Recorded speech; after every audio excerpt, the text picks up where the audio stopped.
This channel does not promote any violent, harmful, or illegal activities. All content provided by this channel is meant for an educational purpose only. Hanskhali, Matigara, Kaliaganj, Kaliachak, RG Kar, Joynagar. জেলা আলাদা, জায়গা আলাদা, সময় আলাদা, কিন্তু অপরাধ, নির্যাতন, নারীর উপর অত্যাচার একই ঘটনা। বারবার মহিলাদের সম্মান ভুলুণ্ঠিত। লালসার শিকার মা বোনেরা। আইন তো রয়েছে, আইনের রক্ষকও রয়েছে, কিন্তু তারপরেও নির্যাতন থামছে কই? উৎসবে যখন সেজে উঠছে চারপাশ, তখন এক মায়ের বুক ফাটা কান্না শুনতে পাচ্ছে গোটা বাংলা। তাই প্রশ্ন উঠছে, দেবী পক্ষে দেবীদের সুরক্ষা কই? আলোয় সাজছে বাংলা। কলকাতা থেকে জেলা পুজো উদ্বোধন হচ্ছে, চক্ষুদান হচ্ছে, পঞ্জিকা মতে দেবী পক্ষ চলছে। মা এসছে, মা আসবেন, মাকে বরণ করব, মাকে স্মরণ করব।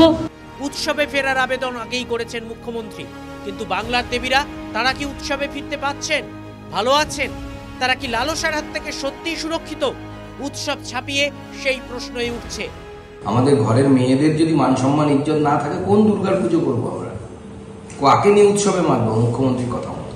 আরজি করে তিলোত্তমাকে ধর্ষণ খুনের পর গোটা বাংলা প্রতিবাদে পথে নেমেছে।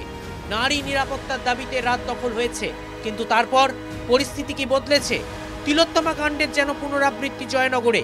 ধর্ষণ করে খুনের অভিযোগ, পুলিশের বিরুদ্ধে নিষ্ক্রিয়তার অভিযোগ।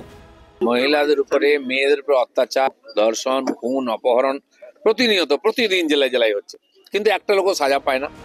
অভিযোগটা অমূলক নয়, কারণ হাঁসখালি, মাটিগড়া, কালিয়াগঞ্জ, কালিয়াচক, আরজিকর, জয়নগর গত এক বছরে বারবার বাংলার মেয়েদের সম্মান ভুলুণ্ঠিত হয়েছে।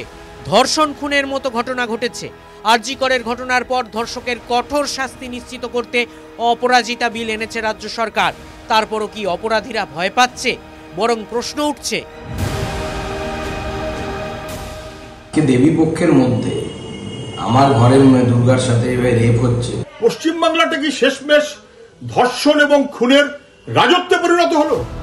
একের পর এক নারী নির্যাতনের প্রেক্ষিতে বারবার রাজ্যের আইন শৃঙ্খলা নিয়ে প্রশ্ন তুলেছেন বিরোধীরা। পাল্টা খাতায় কলমে রেকর্ড তুলে ধরে বাংলার শাসকও বলেছে, ক্যালকাটা সেপারেট সিটি হিসেবে ঘোষিত হয়েছে, তারা কি করে হলো?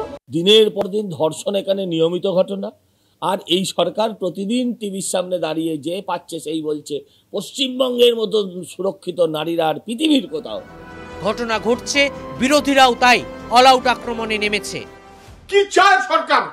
কি চায়? মেয়েদের কোনো নিরাপত্তা থাকবে না, মানুষের কোনো নিরাপত্তা থাকবে না। মহিলা মুখ্যমন্ত্রীর রাজত্বকাল ধর্ষণ এবং খুনের রাজত্ব হয়ে গেল। এর সঙ্গে দেবী পক্ষকে জড়াবেন না, এটা সামাজিক অপরাধ। শুভেন্দুবাবুর যদি মনে হয় এর জন্য মুখ্যমন্ত্রীকে ইস্তফা দিতে হবে, তাহলে উনি উত্তরপ্রদেশের মুখ্যমন্ত্রী যোগী আদিত্যনাথ ইস্তফাটা নিয়ে তারপর বাংলায় এসে মুখ্যমন্ত্রীর ইস্তফার কথা বলুন। যখন বাম জমানায় একের পর এক ঘটনা ঘটেছে, জ্যোতি বসু, বুদ্ধদেব ভট্টাচার্যরা তো ইস্তফা দেননি। একটা অনুরোধ আমার মুখ্যমন্ত্রীর কাছে, এর যেন আপনি আবার রেড বেঁধে দেবেন না, যথাযথ বিচার হোক তার ব্যবস্থা করুন। শুধু রাজনৈতিক নেতারাই নন, জয়নগরে ছাত্রীকে খুনের ঘটনায় পুলিশের ভূমিকা নিয়েও সরব নাগরিক সমাজ। আমরা কোন রাজ্যে বাস করছি? এই দুষ্কৃতীরা এত সাহস পাচ্ছে কোথা থেকে? যতবার হবে ততবার প্রতিবাদ হবে, ততবার মানুষের প্রতিরোধ গড়ে উঠবে। প্রতিবাদ হচ্ছে, মায়ের কোলও খালি হচ্ছে, কিন্তু বিচার, দোষীদের শাস্তি, মানসিকতার বদল, সেটা হবে কবে আর কবে? TV9 বাংলা। জয়নগরে নাবালিকাকে ধর্ষণ করে খুনের ঘটনায় পুলিশের বিরুদ্ধে বহু অভিযোগ পরিবারের। কোল খালি হওয়া মায়ের আর্তনাদ। পুলিশ যদি সঠিক সময় তদন্তে নামতো, তাহলে মেয়েকে হারাতে হতো না। তার মানে উর্দিধারীদের বিরুদ্ধে নিষ্ক্রিয়তার অভিযোগ। অথচ এই শহর কলকাতায় সেখানে সেই পুলিশের বিরুদ্ধেই তো অতি সক্রিয়তার অভিযোগ তুলছেন চিকিৎসকদের একাংশ। ডাক্তারদের গায়ে হাত দেওয়া থেকে শুরু করে ডেকোরেটরসদের হুমকি দেওয়া পর্যন্ত পুলিশের বিরুদ্ধে সেখানে বহু অভিযোগ। অনেকেই তাই প্রশ্ন করছেন, দু জায়গায় পুলিশের অবস্থান দুরকম কেন?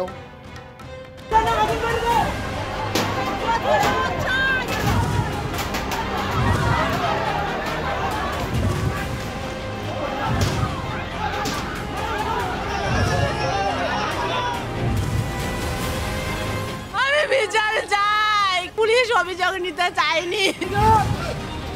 স্যার কি করছেন স্যার? ছেড়ে দাও স্যার। স্টুডেন্ট আছে ডাক্তার বলছে নিজে হ্যাঁ ডাক্তার আছে স্যার আপনাকে হ্যারাস করছেন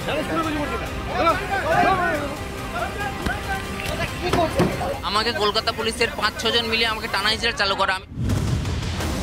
এখানে অ্যাকচুয়ালি তৎপরতা দেখানো দরকার ছিল, সেখানে তো ওনারা দেখাননি। জয়নগর থেকে কলকাতা, খুন হোক কিংবা চিকিৎসকদের আন্দোলন, সবেতেই কাঠগড়ায় পুলিশ। কারণ কোথাও পুলিশি নিষ্ক্রিয়তার জেরে মায়ের কোল খালি হওয়ার অভিযোগ, কোথাও অভিযোগ পুলিশ অতি সক্রিয় হয়ে ডাক্তারদের গায়ে হাত তুলছে। আমরা বলছি এটা গুন্ডামি, যে থ্রেড কালচার কলেজে কলেজে চলছে তারই আর এক নিদর্শন এই গুন্ডামি। এসএসকেএম থেকে ধর্মতলা পর্যন্ত মিছিল ছিল জুনিয়র ডাক্তারদের। শুক্রবার সন্ধ্যায় সেই মিছিলেই উত্তেজনা।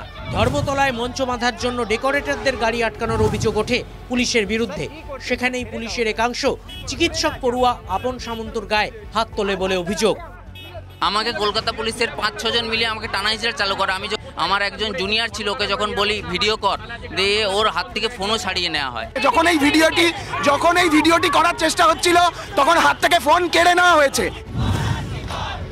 প্রতিবাদে ফের ধর্নায় বসেন চিকিৎসকরা।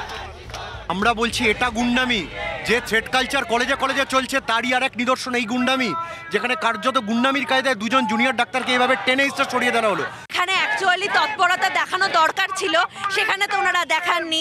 সেমিনার রুম ভেঙে ফেলেছে, তথ্য প্রমাণ লোপাট করেছে। পুলিশের বিরুদ্ধে হুমকি দেওয়ার অভিযোগের তালিকাটা আরও দীর্ঘ। আন্দোলনকারীদের অভিযোগ, মঞ্চ বাঁধার জন্য যেসব ডেকোরেটরকে বলা হয়েছিল পুলিশ তাদেরও হুমকি দিয়েছে। ডেকোরেটর ভাইদেরকে ফোন করা হয়েছে, তাদের কোম্পানিতে ফোন করে তাদেরকে পর্যন্ত থ্রেট দেওয়া হয়েছে যে যেন এখানে কোনো কাজ না করা হয়। আমরা কি এটাতে ভয় পেয়ে যাবো বলে ওনারা ভাবছেন?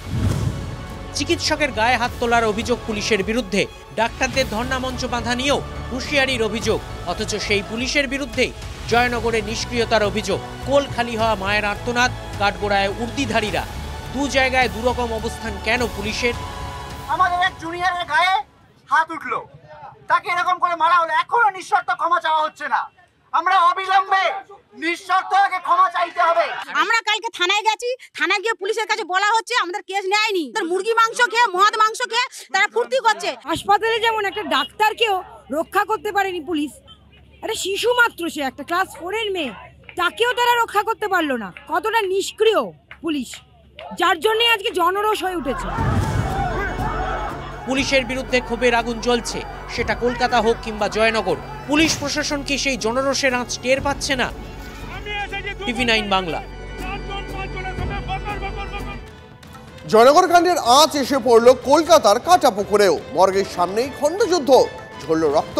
নাবালিকার মৃতদেহ কাটাপুকুর মর্গে পৌঁছতেই বিক্ষোভ দেখাতে শুরু করে বাম এবং বিজেপি, আর তাতেই শুরু হয়ে যায় পুলিশের সঙ্গে ধস্তাধস্তি। অভিযোগ, পুলিশের মারে মুখ ফেটে যায় এক বাম কর্মীর। বাম নেত্রী দীপশিতা ধরকে টেনে হিঁচড়ে কার্যত চ্যাংদোলা করে তুলে নিয়ে যায় পুলিশ। সকাল থেকেই এই জয়নগর কাণ্ডে মানুষের কথা তুলে ধরেছিলাম আমরাই। তাই কি গাত্রদাহ? কাটাপুকুরে খবর করতে গিয়ে পুলিশের হাতে আক্রান্ত হয়েছি আমরা। TV9 বাংলা। আমাদের দুই প্রতিনিধিকে মারধর করা হলো, ভাঙা হলো ক্যামেরার ফ্ল্যাশ লাইটও। কেন TV9 বাংলার কাজে বাধা দেওয়া হলো? কেন এত ভয়? কিসের এত ভয়? প্রশ্ন করেছিলাম আমরা, উত্তর দিতে পারেনি পুলিশ।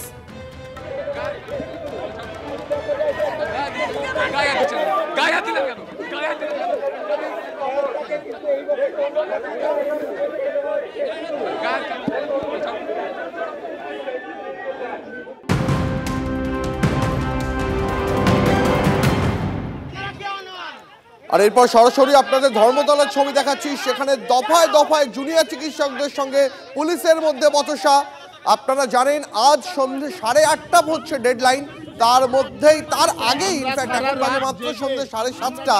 তার মধ্যেই পুলিশের সঙ্গে দফায় দফায় বচসা শুরু হয়ে গিয়েছে আন্দোলনরত জুনিয়র চিকিৎসকদের।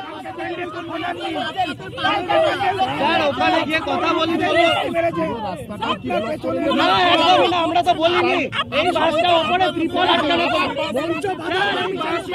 ত্রিপল আটকানোর জন্য নেওয়া হচ্ছে।